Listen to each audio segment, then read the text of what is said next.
शिव महापुराण माहात्म्य पहला अध्याय। श्री शौनक जी बोले, हे महाज्ञानी सूत जी, संपूर्ण सिद्धांतों के ज्ञाता हे प्रभु, मुझसे पुराणों की कथाओं के सार तत्व का विशेष रूप से वर्णन कीजिए। सदाचार, सद्भक्ति और विवेक की वृद्धि कैसे होती है तथा साधु पुरुष किस प्रकार अपने काम, क्रोध आदि मानसिक विकारों का निवारण करते हैं। इस घोर कलयुग में जीव प्रायः असुर स्वभाव के हो गए हैं।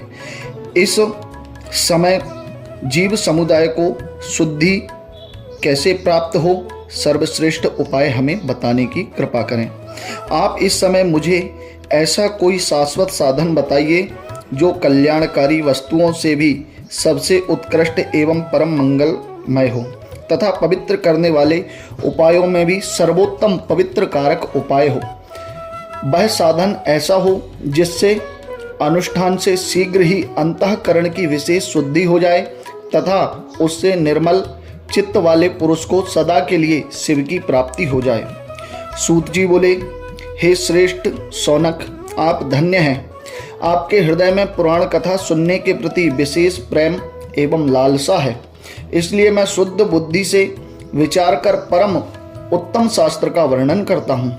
हे वत्स, संपूर्ण शास्त्रों के सिद्धांत से संपन्न, भक्ति आदि को बढ़ाने वाले, भगवान शिव को संतुष्ट करने वाले तथा कानों के लिए रसायन स्वरूप दिव्य पुराण का श्रवण कीजिए। यह उत्तम शिव पुराण काल रूपी सर्प से प्राप्त होने वाले महान त्रास का विनाश करने वाला है। हे महामुनि, पूर्व काल में शिव जी ने इसे कहा था। गुरुदेव व्यास जी ने सनत कुमार मुनि का उपदेश पाकर कलयुग के प्राणियों के कल्याण के लिए बड़े आदर से संक्षेप में इस पुराण का प्रतिपादन किया है। हे महामुनि, विशेष रूप से कलयुग के प्राणियों की चित्त शुद्धि के लिए इस शुभ पुराण के अतिरिक्त और कोई अन्य साधन नहीं है। हे मुने, जिस बुद्धिमान मनुष्य के पूर्व जन्म के बड़े बड़े पुण्य होते हैं, उसी महाभाग्यशाली व्यक्ति को इस पुराण में प्रीति होती है। यह शिव पुराण परम उत्तम शास्त्र है। इसे इस भूतल पर भगवान शिव का वांगमय स्वरूप समझना चाहिए। सब प्रकार से इसका सेवन करना चाहिए।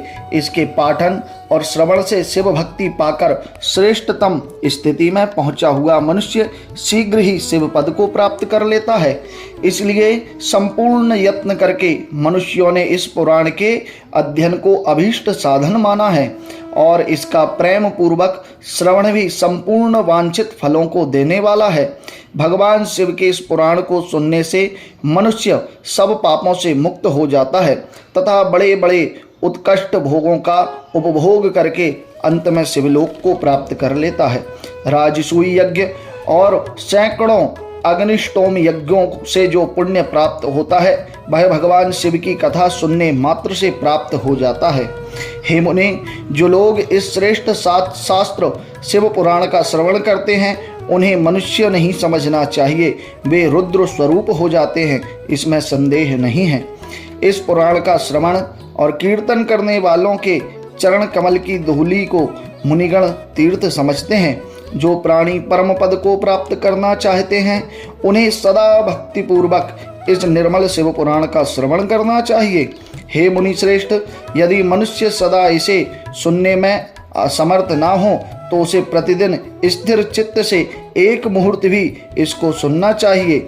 हे महामुनि, यदि मनुष्य प्रतिदिन सुनने में भी आसक्त हो तो उसे किसी पवित्र महीने में इस शिव पुराण का श्रवण करना चाहिए। जो लोग एक मुहूर्त, उसका भी आधा अथवा क्षण मात्र भी इस पुराण का श्रवण करते हैं, उनकी दुर्गति नहीं होती है। हे मुनीश्वर, जो पुरुष शिव पुराण की कथा को सुनता है, वह सुनाने वाला पुरुष कर्म रूपी महावन को जलाकर संसार को पार कर लेता है। हे ऋषि, सभी दोनों और सभी यज्ञों से जो पुण्य मिलता है, वह फल भगवान शिव के इस पुराण को सुनने मात्र से मिल जाता है। हे महामुनि, विशेषकर इस कलिकाल में तो शिव पुराण के श्रवण के अतिरिक्त मनुष्यों के लिए मुक्तिदायक कोई अन्य श्रेष्ठ साधन नहीं है। शिव पुराण का श्रवण और भगवान शंकर के नाम का संकीर्तन दोनों ही मनुष्यों को कल्प वृक्ष के समान फल देने वाले हैं। कलयुग में धर्माचरण से शून्य चित्त वाले दुर्बुद्धि मनुष्यों के उद्धार के लिए भगवान शिव ने अमृत रस स्वरूप शिव पुराण की उद्भावना की है। अमृत पान करने से तो केवल अमृत पान करने वाला मनुष्य अजर अमर होता है, किंतु भगवान शिव का यह कथामृत संपूर्ण कुल को ही अजर अमर कर देता है। इस शिव पुराण की परम पवित्र कथा विशेष रूप से सदा ही सेवन करना चाहिए, करना ही चाहिए। इस शिव पुराण की कथा के श्रवण का फल कहता हूँ।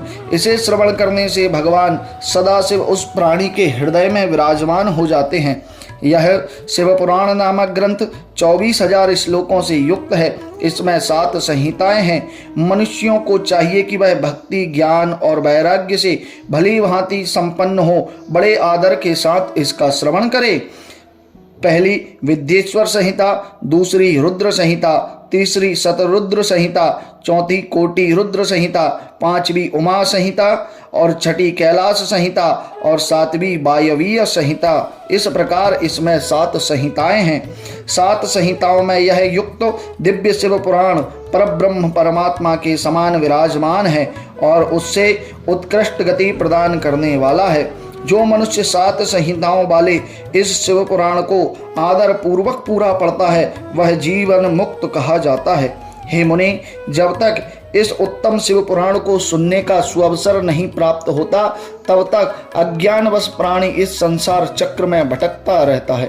भ्रमित कर देने वाले अनेक शास्त्रों और पुराणों के श्रवण से क्या लाभ है, जबकि एक शिव पुराण ही मुक्ति प्रदान करने के लिए सर्वश्रेष्ठ है। जिस घर में शिव पुराण की कथा होती है वह घर तीर्थ स्वरूप हो जाता है, जिसमें निवास करने वालों के पाप नष्ट हो जाते हैं। हजारों अश्वमेघ और सैकड़ों वाजपेय यज्ञ शिव पुराण की 16वीं कला की बराबरी भी नहीं कर सकते। हे मुनि श्रेष्ठ, कोई अधम प्राणी जब तक भक्ति पूर्वक शिव पुराण का श्रवण नहीं करता तभी तक उसे पापी कहा जाता है।